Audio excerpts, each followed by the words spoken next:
Hello and welcome to ninja prep. This is Kapil Goyal, your educator and mentor for PG physics. तो अगर आप किसी भी लेक्चरर एग्जाम की प्रिपरेशन कर रहे हैं, चाहे वो कोई सा भी लेक्चरर एग्जाम हो, चाहे वो यूपी जीआईसी लेक्चरर एग्जाम हो, चाहे फिर वो एलटी ग्रेड का एग्जाम हो, Rajasthan first grade lecturer exam हो, Rajasthan second grade lecturer exam हो, या फिर वो जेकेपीएससी का लेक्चरर का एग्जाम जो अभी होने भी वाला है, पंजाब लेक्चरर कैडर हो, मास्टर कैडर हो, किसी भी एग्जाम के लिए आप प्रिपरेशन कर रहे हैं तो क्वांटम मैकेनिक्स के मोस्ट रिपीटेड क्वेश्चंस मैं आपके लिए लेकर आया हूं। और ये वन लाइनर टाइप के से क्वेश्चन है, थोड़ी बहुत कैलकुलेशन तो करनी पड़ेगी, पर हाँ क्वांटम के जितने टफ क्वेश्चन बनते हैं ये उतने टफ नहीं होंगे, बहुत आसान आसान क्वेश्चन होंगे, पीवाईक्यूज होंगे जो ज़्यादातर रिपीट होते हैं। तो 30 क्वेश्चंस हम देखेंगे क्वांटम मैकेनिक्स के, जिसमें से आज पहला लेक्चर है। इसके अलावा बाकी के जो रिमेनिंग क्वेश्चन है वो दूसरे लेक्चर के अंदर हम देखेंगे। जो भी लोग इस वीडियो को देख रहे हैं सभी से रिक्वेस्ट रहेगी, प्लीज वीडियो को लाइक जरूर करें, चैनल को सब्सक्राइब जरूर करें। आपके वीडियो को लाइक करने से, चैनल को सब्सक्राइब करने से इन वीडियोस की रीच बनती है। आपकी तरह और भी लोग जो प्रिपरेशन कर रहे हैं एग्जाम्स की, वहां तक ये वीडियोस पहुंच जाते हैं। तो प्लीज वीडियो को लाइक जरूर करें और चैनल को सब्सक्राइब जरूर करें। चलिए स्टार्ट करते हैं। अब कहाँ चला गया ये रहा। हाँ, मैंने आपको कहा कि हम लोग क्वांटम मैकेनिक्स के क्वेश्चन डिस्कस करने वाले हैं। तो करीबन 10 से 12 क्वेश्चन होंगे और हो सकता है 10 के आसपास क्वेश्चन हो। बड़े सिंपल सिंपल से क्वेश्चन है। क्वेश्चन दोनों लैंग्वेज में लिखे हुए हैं, हिंदी इंग्लिश। तो अगर किसी को इंग्लिश समझने में दिक्कत आती है तो वो हिंदी में भी क्वेश्चन को पढ़ सकता है। पहला जो क्वेश्चन लिखा हुआ है वो लिखा हुआ है, if the uncertainty in the velocity of a particle is equal to its velocity. Uncertainty in velocity, velocity में जो अनसर्टेनिटी होती है डेल्टा वी, वो किसके बराबर है? वेलोसिटी के बराबर है। ये साफ साफ बोला गया है यहाँ पर, ये साफ साफ यहाँ पर बोला गया है। हमें बोला है calculate the uncertainty in its position in term of de Broglie wavelength. तो पोजीशन में अनसर्टेनिटी बताओ डी ब्रोगली वेवलेंथ के फॉर्म में, ये हमें पूछा गया है। कैसे करोगे साहब? सबसे पहले आपको यूज करना है अनसर्टेनिटी का जो हाइजेनबर्ग का प्रिंसिपल होता है वो यूज करना है। तो हाइजेनबर्ग अनसर्टेनिटी को आप यूज करोगे तो वहां से क्या लिख सकते हो? Delta P delta X greater than equals to H upon 4 pi. मैंने डायरेक्ट एच अपॉन 4 पाई लिख दिया, आप लिखना चाहो तो एच कट अपॉन 2 लिख सकते हो। तो एच कट की वैल्यू एच अपॉन 2 पाई लिखोगे तो वो बनना तो वही है एच अपॉन 4 पाई। अच्छा, अब जो डेल्टा पी है, डेल्टा पी, तो उस डेल्टा पी को मैं ऐसे लिख रहा हूं एम डेल्टा वी, क्योंकि जो डेल्टा पी है वो मोमेंटम में चेंज होगा। तो मोमेंटम में चेंज को हम लिख सकते हैं एम डेल्टा वी, तो वैसा मैंने लिख दिया। तो ये वैल्यू को मैं यहां रख देता हूं, तो यहां रख दूं तो ये बन जाएगा M delta V delta X greater than equals to H upon 4 pi. ऐसा मैंने लिख दिया। और इसको एडजस्ट करके लिख सकते हैं delta V delta X greater than equals to H upon 4 pi M. ऐसा लिख दिया साहब। अच्छा, अब हमें यहां पर साफ साफ बोला गया है कि डेल्टा वी बराबर है किसके? वी के। तो मैं डेल्टा वी को किसके बराबर लिख दूंगा? वी के। तो यहां से हो जाएगा V delta X greater than equals to H upon 4 pi M. और डेल्टा एक्स जो है इसको लमसम बराबर कर दूंगा। अब मैं लमसम इसकी वैल्यू बराबर कर दूंगा, किसके बराबर कर दूंगा? इसको बराबर कर दूंगा H upon 4 pi M V. अच्छा, m इंटू वी जो है वो क्या बन जाता है? वापस से बन जाएगा मोमेंटम। तो ये वापस से क्या बन जाएगा? मोमेंटम बन जाएगा। तो यहां से डेल्टा एक्स लगभग इक्वल हो जाएगा एच अपॉन 4 पाई पी। अब डी ब्रोगली जो वेवलेंथ है डी ब्रोगली की, वो होती है lambda equals to H upon P. भाई यही तो होती है डी ब्रोगली वेवलेंथ। तो यहां पर जो ये लिखा हुआ है एच अपॉन पी, तो ये जो एच अपॉन पी लिखा हुआ है इसको हम लिख सकते हैं लैम्बडा। तो हमारे पास आंसर जो बन जाएगा delta X equals to H upon P की जगह क्या बन जाएगा? एच अपॉन पी की जगह बन जाएगा लैम्बडा। तो हमारे पास जो आंसर आ जाएगा वो रह जाएगा लैम्बडा अपॉन 4 पाई। आंसर क्या रह जाएगा? लैम्बडा अपॉन 4 पाई। तो ऑप्शन अगर चूज करोगे तो कौन सा ऑप्शन आ जाएगा? सी। बहुत ही आसान सा क्वेश्चन था, मेरे हिसाब से सबको समझ में भी आ गया होगा। 2021 में आया हुआ क्वेश्चन है, यूपी जीडीसी का क्वेश्चन है ना। तो ठीक ठाक क्वेश्चन आते हैं, बहुत ज़्यादा टफ भी नहीं आते हैं, पर अभी जैसे एग्जाम के लेवल चल रहे हैं तो उनसे कह नहीं सकते कि कुछ ऊटपटांग से क्वेश्चन डाल दे। पर हाँ, प्रीवियस क्वेश्चन जो हैं वो तो हमें कम से कम आने ही चाहिए। वो आते हैं तो थोड़ा सा कॉन्फिडेंस अपना हाई रहता है कि हाँ यार अपने को कुछ आता है। अगला क्वेश्चन पूछा है टाइम डिपेंडेंट श्रोडिंजर इक्वेशन। इनमें से टाइम डिपेंडेंट श्रोडिंजर इक्वेशन कौन सी है ये पूछा है। तो हम जो श्रोडिंजर इक्वेशन बनाते हैं पहले वो टाइम डिपेंडेंट ही बनाते हैं, उसके बाद उसको अलग करते हैं, उसके बाद उसको टाइम इंडिपेंडेंट बनाते हैं। तो हमारे पास जो इक्वेशन होती है वो कौन सी होती है? Minus H cut square upon 2m, है ना। फिर उसको हम लिखते हैं डेल स्क्वायर साई, फिर यहाँ से होता है वी साई, फिर यहाँ हम क्या लिखते हैं, आयोटा एच कट और iota H cut del psi upon del T. यहाँ क्या लिखते हैं, iota H cut del psi upon del T. इसको री एडजस्ट करके आप कैसे लिख सकते हो, साई को कॉमन ले लो तो ये बन जाएगा minus H cut square upon 2m। यहाँ पर क्या रह जाएगा, डेल स्क्वायर होता है लाप्लास ऑपरेटर, इस चीज़ को ध्यान रखना, ये कई बार क्वेश्चन पूछ लिया जाता है। यहाँ साई हो गया, यहाँ हो जाएगा iota H cut del psi over del T. तो ये हमारे पास कौन सी इक्वेशन होती है, टाइम डिपेंडेंट। तो ये होती है टाइम डिपेंडेंट श्रोडिंजर इक्वेशन। ये इक्वेशन जो हम बनाते हैं ये कौन सी बनाते हैं, time dependent Schrödinger equation. Time dependent Schrödinger equation. फिर इसी को अलग अलग करके हम बनाते हैं टाइम इंडिपेंडेंट। इसको हम किसके बराबर मान लेते हैं, ई के बराबर मान लेते हैं, ऐसा ही करते हैं ना। फिर इसका जो LHS वाला पार्ट है उसको ई के इक्वल करते हैं, तो हमारे पास इक्वेशन बनती है टाइम इंडिपेंडेंट वाली। और फिर ई को iota H cut del psi upon del T के बराबर करते हैं, तो फिर वहां से साई की एक इक्वेशन निकालते हैं, कौन सी वाली, वो e power minus iota phi upon 80, ऐसी iota H cut upon 2t। तो वो सारी चीजें आपको छोटी छोटी याद रखनी है। तो यहाँ पर तो आंसर क्या आ जाएगा, ए आ जाएगा। और आप देख रहे हैं 2021 का ये क्वेश्चन है, असिस्टेंट प्रोफेसर के क्वेश्चन बता रहा हूं मैं आपको ये। नेक्स्ट है the wave function for a particle in one dimensional box. अभी इसको बाद में करेंगे, ये करते हैं पहले।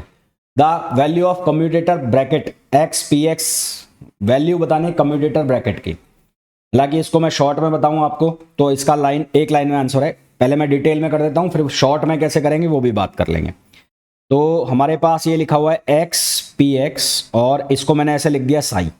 अच्छा, आप कम्यूटेटर को सॉल्व करोगे तो कम्यूटेटर ए बी लिखा हुआ है, तो इसको आप कैसे लिख सकते हो, ए बी माइनस बी ए, है ना। कम्यूटेशन को इस तरह से लिख सकते हैं, ए बी माइनस बी ए। तो यहां से जो एक्स पी लिखा है इसको मैं लिख दूंगा x P x minus P x x और साई मैंने कोई फंक्शन मान लिया। यहां पर साई जो है मैंने कोई क्या मान लिया, फंक्शन मान लिया, तो उसके अकॉर्डिंग मैंने ये लिख दिया। अब पी एक्स जो होता है, पी एक्स उसको ऑपरेटर के फॉर्म में लिखे तो माइनस आयोटा एच कट, अगर एक्स डायरेक्शन है तो डेल अपॉन डेल एक्स, ऐसा लिख दिया। तो यहां से ये बन जाएगा एक्स और पी एक्स को मैं लिख दूंगा minus iota H cut del upon del X, ठीक है। और साई ये वाला आगे आ जाएगा यहां पर। फिर यहां लिख दूंगा minus iota H cut del upon del X और ये हो जाएगा एक्स साई। अब इसको एक्सपेंड करना है, एक्सपेंड करोगे तो ये बनेगा माइनस आयोटा एक्स और ये हो जाएगा एच कट, ये हो जाएगा del psi upon del X. ये तो बहुत सिंपल है, समझ में आ गया होगा। ये माइनस माइनस बनेगा प्लस। अच्छा, पहले इसको ऐसे लिख लिया मैंने, आयोटा एच कट एक्स और ये हो गया del psi upon del X. अब एक्स का डिफरेंशिएशन करना है, साई को छोड़ देना है, तो अब क्या बनेगा, अब बनेगा plus iota H cut, psi को छोड़ दिया, और अब आप लिखोगे del X upon del X. सबसे पहले यहां से देखो, ये माइनस का बन रहा है, ये प्लस का बन रहा है, तो इसको तो उड़ाओ, ये तो खत्म, इसका खेल खत्म। Del X upon del X बन जाएगा 1। तो यहां से कुल मिलाकर हमारे पास एक्स पी एक्स और साई, इसकी वैल्यू किसके बराबर हो जाएगी, ये हो जाएगा आयोटा एच कट साई। तो यहां से एक्स पी एक्स की वैल्यू किसके बराबर आ गई, आयोटा एच कट, किसके बराबर आ गई, आयोटा एच कट। और यदि आप इसको ऐसे लिखते हैं पी एक्स एक्स, तो ये वैल्यू आ जाती माइनस आयोटा एच कट। ये वैल्यू कितनी आ जाती, माइनस आयोटा एच कट। कितनी वैल्यू आती, माइनस आयोटा एच कट। अब इसका एक शॉर्टकट फॉर्मूला मैं बता रहा हूं। अगर ये ऐसे लिखा है एक्स एन पी एक्स, कैसे लिखा है, एक्स एन, इसकी जगह वाई भी हो सकता था, इसकी जगह जेड भी हो सकता था, मतलब दोनों सेम डायरेक्शन में होना चाहिए। यहां पर अगर एक्स है तो यहां पर भी एक्स हो, यहां पर अगर वाई है तो यहां पर भी वाई हो, यहां पर अगर जेड है तो यहां पर भी जेड हो। अगर ये परपेंडिकुलर हो गए तो ये क्या आंसर देगा, 0 देगा। अगर ये परपेंडिकुलर हो गए तो क्या आंसर देगा, 0। अच्छा, अब इसका सॉल्यूशन कैसे बनेगा, यहां एन लिखा हुआ है तो यहां आगे आ जाएगा एन, फिर iota H cut as it is लिख दो, फिर जिसकी पावर है, पावर किसकी है, एक्स की है, तो ये बन जाएगा एक्स एन माइनस 1। ये क्या बन जाएगा, एक्स एन माइनस 1। एग्जाम्पल के लिए जैसे यहां पर लिखा हुआ है एक्स पी एक्स, तो एक्स पी एक्स में एन की वैल्यू कितनी बन गई, 1, तो आगे कितना आ गया, 1, ये 1 आ गया। Iota H cut as it is, iota H cut as it is N minus 1 यानी कि 1 माइनस 1, तो ये कितना हो जाएगा, 0। तो आयोटा एच कट बन गया। तो हमारे पास आंसर कितना आ गया, ए आ गया। मान लो यहां पर ऐसा होता एक्स स्क्वायर पी एक्स, तो एक्स स्क्वायर पी एक्स होता तो ये 2 आगे आ गया, यहां लिख दिया आपने आयोटा एच कट, फिर ये हो जाएगा एक्स पावर एन माइनस 1 यानी कि कितना बच जाएगा, एक्स। मान लो ये ऐसा होता एक्स क्यूब पी एक्स, तो यहाँ पर कितना बन जाएगा, ये 3 आयोटा एच कट और एक्स स्क्वायर। ठीक है, देखो ऐसा एक क्वेश्चन भी आया हुआ है ये 2021 में, जिसमें आपसे पूछा है एक्स पी एक्स, और इसी तरह का एक क्वेश्चन और मैं दिखाता हूं जिसमें आपसे पूछा है एक्स क्यूब पी, जिसमें आपसे क्या पूछा है, एक्स क्यूब पी। तो अब मैंने जो शॉर्टकट फॉर्मूला बताया उसको डायरेक्ट यूज करो और आंसर निकालो। तो अब यहां पर इसमें मैं कौन सा यूज करूंगा, एक्स पावर एन पी वाला फॉर्मूला। तो वो फॉर्मूला क्या है, एन आयोटा एच कट और पी नहीं एक्स, पी नहीं क्या लगाना है, एक्स। तो ये क्या बनेगा, ये बनेगा X power N minus one. तो यहां पर n की जगह कितना हो गया, 3 हो गया। तो यहां लिखोगे आप 3 iota H cut x power 3 minus one. 3 minus one कितना हो जाएगा, स्क्वायर। तो यहां से बन जाएगा 3 iota H cut x square. तो सीधा सा आंसर आ गया 3 iota H cut x square, है ना। 2017 में ये आया था, वो 2021 में आया है। तो क्वेश्चन तो आसान आए थे। आपको अगर बेसिक बेसिक चीजें उनके पीछे की पता है, मतलब इतना बड़ा क्यों करना है जब मैं उसको शॉर्ट में कर सकता हूँ, छोटा सा मैं कर सकता हूँ, तो क्यों मैं पकड़ूं भाई। कान को अगर मैं एक तो ऐसे भी पकड़ सकता हूं और एक कान को ऐसे भी पकड़ सकता हूं, तो जब मैं ऐसे सीधा सीधा कर पकड़ सकता हूं तो मैं क्यों इतना दिमाग लगाऊं, है ना। और अगर आपको नहीं आता है, आपको फिर वो बेसिक से ही करना है, तो फिर आपको बहुत बड़ा करना पड़ेगा। पहले इसमें इसको एक्स स्क्वायर और एक्स के फॉर्म में लिखना पड़ेगा, और ये तब होगा जब आप एक्स स्क्वायर वाले का आंसर जानते होंगे। तो इतना बड़ा करना ही क्यों है, नहीं। नेक्स्ट क्वेश्चन पे आओ, नेक्स्ट क्वेश्चन पे आओ। कहाँ गया नेक्स्ट क्वेश्चन, कहाँ गया हमारा, ये रहा, हाँ जी। तो नेक्स्ट क्वेश्चन में पूछा है which of the following function is acceptable function. इनमें से कौन सा फंक्शन एक्सेप्टेबल फंक्शन है। तो ये सबसे बेसिक सा क्वेश्चन पूछ लिया कि वेव मैकेनिक्स जब हम स्टार्ट करते हैं, क्वांटम मैकेनिक्स, तो वहां पर हम ये पढ़ते हैं कि कोई भी फंक्शन एक्सेप्टेबल होगा तो उसकी क्या कंडीशन होती है। तो हम ये पढ़ते हैं कि वो स्क्वायर इंटीग्रेबल होना चाहिए, वो कंटिन्यूअस होना चाहिए, वो वेल डिफाइंड होना चाहिए, है ना, वेल डिफाइंड, और वो सिंगल वैल्यूड होना चाहिए। वो जो भी वैल्यू दी है उसके लिए उसकी एक डेफिनेट वैल्यू होनी चाहिए, सिंगल वैल्यूड होना चाहिए। उसके अलावा वो क्या होना चाहिए, कंटिन्यूअस होना चाहिए, है ना। और उसके साथ साथ क्या होना चाहिए, वो डिफरेंशिएबल होना चाहिए। तो ये सारी कंडीशन हम पढ़ते हैं। तो अगर देखो यहाँ ये पहला वाला मैं लेता हूँ e पावर x, तो e पावर x वाले में यदि x की वैल्यू मैं इनफाइनाइट डालूंगा, तो x की वैल्यू मैं इनफाइनाइट डालूंगा तो ये नॉट डिफाइंड में आ जाएगा। किस में आ जाएगा, नॉट डिफाइंड में आ जाएगा। तो ये तो खेल खत्म यहाँ पर। ऐसे ही यहाँ पर x की वैल्यू जैसे ही मैंने इनफाइनाइट डाली, यहाँ पर भी मामला गड़बड़। e पावर माइनस एक्स में जब x की वैल्यू आप माइनस इनफाइनाइट डालोगे तो फिर से ये नॉट डिफाइन हो जाएगा। तो ये भी डज नॉट एग्जिस्ट हो जाएगा, ये भी डज नॉट एग्जिस्ट हो जाएगा, और ये भी डज नॉट एग्जिस्ट हो जाएगा। साइन एक्स जो है, साइन एक्स, वो साइन एक्स क्या होता है, कंटिन्यूअस फंक्शन है। साइन एक्स जो है वो क्या होता है, कंटिन्यूअस होता है। भाई साइन का जो ग्राफ बनाते हैं हम, साइन का ग्राफ, वो कंटिन्यूअस बनता है। दूसरा सिंगल वैल्यूड है, ये क्या आएगा, सिंगल वैल्यूड। सिंगल वैल्यूड के साथ साथ अगर मैं इसको स्क्वायर इंटीग्रेबल भी बनाता हूं, स्क्वायर इंटीग्रेबल, तो ये स्क्वायर इंटीग्रेबल भी हो जाएगा, तो ये स्क्वायर इंटीग्रेबल भी हो जाएगा। तो वो सारी चीजें जो कि एक वेव फंक्शन में होनी चाहिए, कौन कौन सी, सिंगल वैल्यूड, सिंगल वैल्यूड, दूसरा स्क्वायर इंटीग्रेबल, स्क्वायर इंटीग्रेबल, और क्या होना चाहिए, और होना चाहिए कंटिन्यूअस, कंटिन्यूअस, और क्या होना चाहिए, वेल बिहेव्ड, और well defined, well defined, well defined, मतलब उसकी इनफाइनाइट वैल्यू या डज नॉट एग्जिस्ट वाली वैल्यू नहीं बननी चाहिए। तो इनमें से कौन सा बन रहा है, वो साइन एक्स वाला बन रहा है। तो हमारे पास आंसर कौन आ जाएगा, साइन एक्स आ जाएगा। ठीक, नेक्स्ट क्वेश्चन देखो।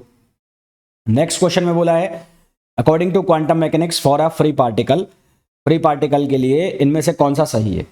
तो एनर्जी की बात चल रही है। तो अगर मैं वन डायमेंशनल बॉक्स की बात करूं, उसमें एनर्जी का फॉर्मूला जो हम लिखते हैं, तो वो लिखते हैं N square H cut square pi square upon 2ma square या एल स्क्वायर, ये फॉर्मूला लिखते हैं। अब यहाँ पर n की अलग अलग वैल्यू डालो। जैसे n की वैल्यू मैं 1 डालता हूं तो ये फॉर्मूला हमारे पास बनता है E equals to pi square H cut square upon 2ma square. ये ग्राउंड स्टेट का बना, ग्राउंड स्टेट। ये कौन सी स्टेट आई, ग्राउंड स्टेट। इसी तरह से अगर मैं n बराबर 2 डालता हूं तो फर्स्ट एक्साइटेड स्टेट जो बनेगी वो कितनी बन जाएगी, वो बन जाएगी 4 पाई square H square, H cut square है, एच कट स्क्वायर है, अपॉन 2ma स्क्वायर। ये फर्स्ट एक्साइटेड स्टेट हो गई। इसी तरह से n बराबर 3 डालता हूं तो ये बनेगी थर्ड, और यहां पर आ जाएगा 9। तो ये आ जाएगा 9 पाई square H cut square upon 2ma²। और ये कौन सी हो गई, सेकेंड एक्साइटेड स्टेट हो गई। अब यहाँ से एक चीज़ देखो आप कि इक्वल इंटरवल नहीं आ रहा है, यहाँ पर 1 है, यहाँ पर 4 है, यहाँ पर 9 है, यहाँ पर 1 है, यहाँ पर 4 है, यहाँ पर 9 है। तो ये जितने भी एनर्जी लेवल्स हैं ये इक्वी डिस्टेंस नहीं है। इक्वी डिस्टेंस का मतलब एक यहाँ पर है, एक थोड़ा ऊपर है और एक और भी ऊपर है। तो ये इक्वी डिस्टेंस एक भी नहीं आ रही है। और दूसरी चीज़ है डिस्क्रीट है सारी की सारी, कंटिन्यूस नहीं है, क्या है, डिस्क्रीट। तो एनर्जी लेवल्स क्या होंगे, डिस्क्रीट होंगे और इक्वी डिस्टेंस इनमें से एक भी नहीं है ना।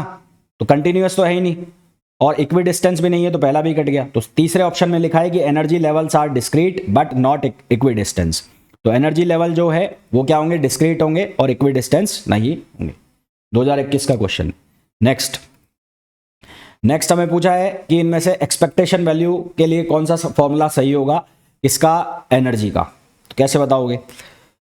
एक चीज होती है जिसको हम कहते हैं हैमिल्टोनियन ऑपरेटर, और हैमिल्टोनियन ऑपरेटर को हम कैसे लिखते हैं, minus H cut square upon 2m और डेल स्क्वायर और प्लस v। ये हम हैमिल्टोनियन ऑपरेटर को लिख रहे हैं।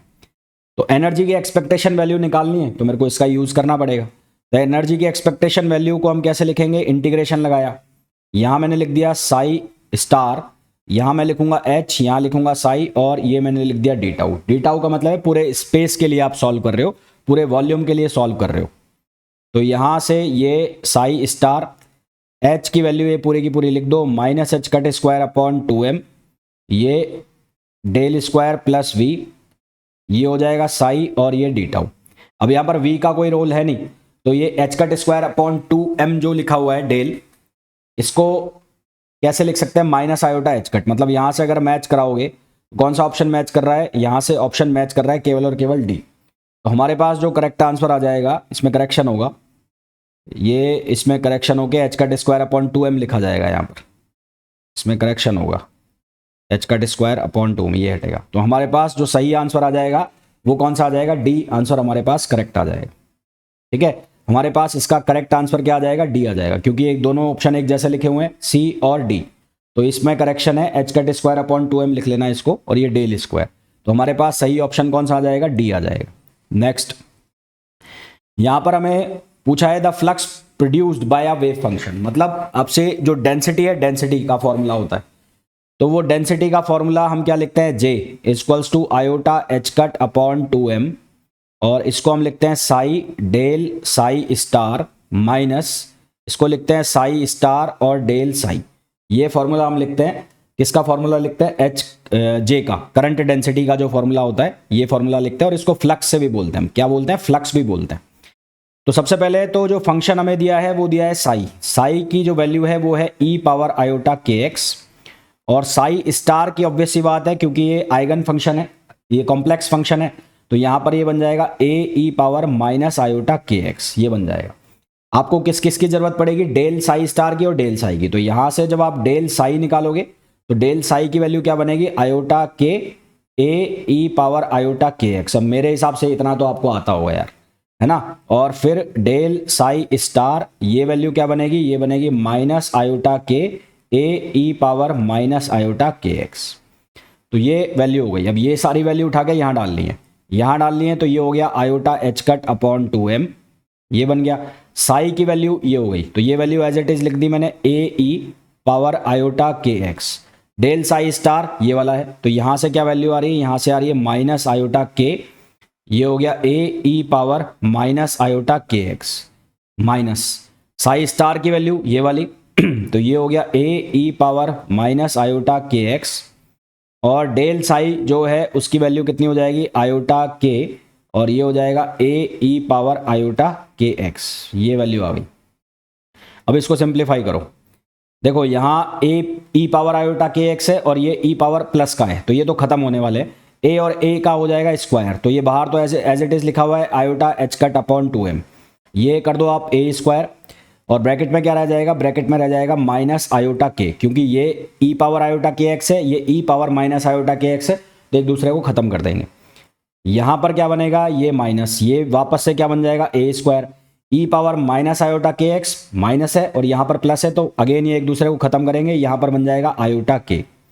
तो ये दोनों सेम वैल्यू हो गई, तो ये ट्वाइस हो जाएगा, 2 गुना हो जाएगा, तो यहां से हमारे पास वैल्यू बनेगी, देखो आयोटा और ये भी आयोटा है, तो मैंने इसको लिखा, पहले मैं इसको जो एग्जैक्ट फॉर्म है वो लिख लेता हूं। तो ये बनेगा iota H cut upon 2m, और इसको आप ऐड कर दो, तो ऐड करोगे तो ये बनेगा -2 आयोटा के और a स्क्वायर, ऐसा बन गया। अच्छा, अब क्या होगा, 2 से 2 कैंसिल हो गया, आयोटा से आयोटा मल्टीप्लाई होगा तो आयोटा स्क्वायर, और आयोटा स्क्वायर क्या वैल्यू दे देगा, -1, माइनस माइनस हो जाएगा प्लस, तो ये हो जाएगा एच कट के, क्या बन जाएगा, एच कट के अपॉन m। और ये जो a स्क्वायर है इसको हमने लिख दिया a और a स्टार, a स्क्वायर को हम क्या लिख देंगे, a और a स्टार। तो हमारे पास जो आंसर आएगा वो आएगा एच कट के अपॉन m, a और a स्टार।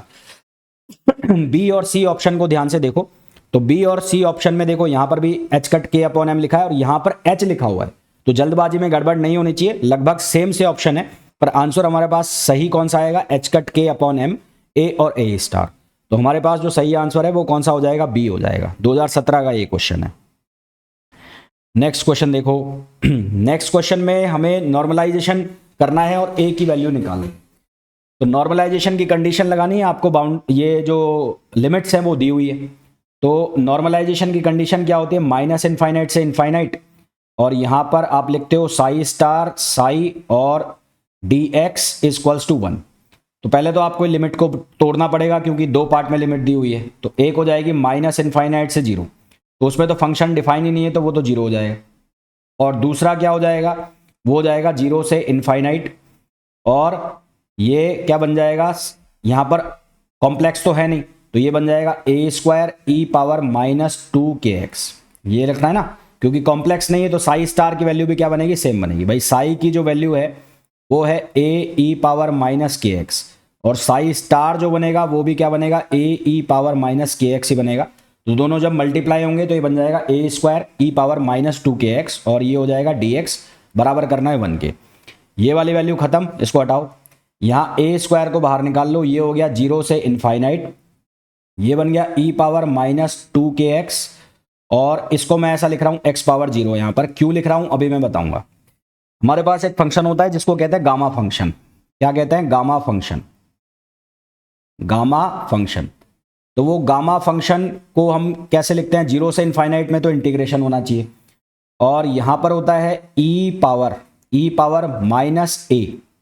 -a, है ना, a कोई भी कांस्टेंट है, और फिर यहां लिखा जाता है x पावर n, m यहां होता है x पावर n, यहां पर क्या लिखा जाता है x पावर n, ये लिखा जाता है x पावर n dx।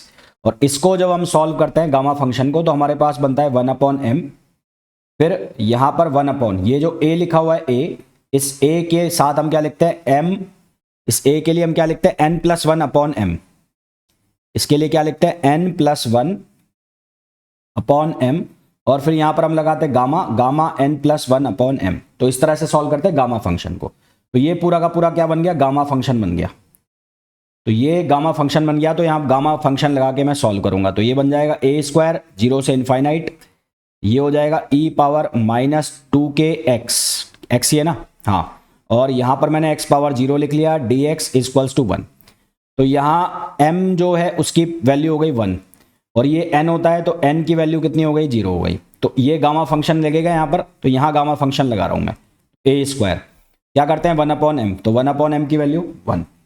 अच्छा, फिर लिखते हैं a पावर, तो a पावर कितना लिखते हैं, a कितना हो गया यहाँ पर -2k, तो इसको मैंने लिख दिया 2k, माइनस लेना है, माइनस तो वो होता ही है ऑलरेडी, तो 2k, n+1 मतलब 0+1, तो ये 0+1/1, और फिर आप लगाते हो गामा n+1/m यानी कि 1/1। तो इसको किसके बराबर करना है, 1 के, तो यहां से हो जाएगा a square upon 2k, a square upon 2k equals to 1। अब इसको जब आप सॉल्व करोगे तो यहां से बन जाएगा a square equals to 2k, और a की वैल्यू कितनी बन जाएगी, √2k। यदि इस क्वेश्चन को आप सिंपल इंटीग्रेशन से करने की कोशिश करोगे तो ये बहुत बड़ा सा हो जाएगा, वैसे तो कर लोगे तो आंसर तो तभी आ जाएगा, सिंपल इंटीग्रेशन से भी आ जाएगा। और अगर आप गामा फंक्शन जानते हैं, नहीं जानते थे तो यहाँ से देख लेना, तो गामा फंक्शन जानते हैं तो उससे भी हो जाएगा। तो आंसर हमारे पास कौन सा आ जाएगा, डी आ जाएगा। तो इस तरह के जो क्वेश्चन बने तो उनमें स्पेशली ध्यान रखना कि गामा फंक्शन जितना ज़्यादा यूज़ कर सको गामा फंक्शन का यूज़ करना, उससे क्वेश्चन सिंपल हो जाता है, उससे क्वेश्चन आसान हो जाता है। नेक्स्ट क्वेश्चन, नेक्स्ट क्वेश्चन में पूछा है the group velocity of matter is, किसी मैटर की जो ग्रुप वेलोसिटी है वो पार्टिकल की वेलोसिटी से कम होती है, नहीं होती, वो पार्टिकल की वेलोसिटी के बराबर होती है। ग्रुप वेलोसिटी जो है वो पार्टिकल की जो वेलोसिटी है उसके बराबर होती है। ग्रुप वेलोसिटी पार्टिकल की वेलोसिटी के बराबर होती है। तो सही आंसर हमारे पास कौन सा आ जाएगा? सी आ जाएगा। और ये वाला क्वेश्चन मैंने कराई दिया है, ठीक है। तो ये क्वेश्चंस मेरे हिसाब से बहुत आसानी के साथ मैं आपको समझा भी पाया हूं और आपने बहुत अच्छे से इनको समझा भी है। इसके नेक्स्ट पार्ट में हम कुछ और क्वेश्चंस डिस्कस करेंगे और फिर उसके बाद दूसरा सब्जेक्ट डिस्कस करेंगे। मिलते हैं नेक्स्ट वीडियो में। Till then thank you, bye bye.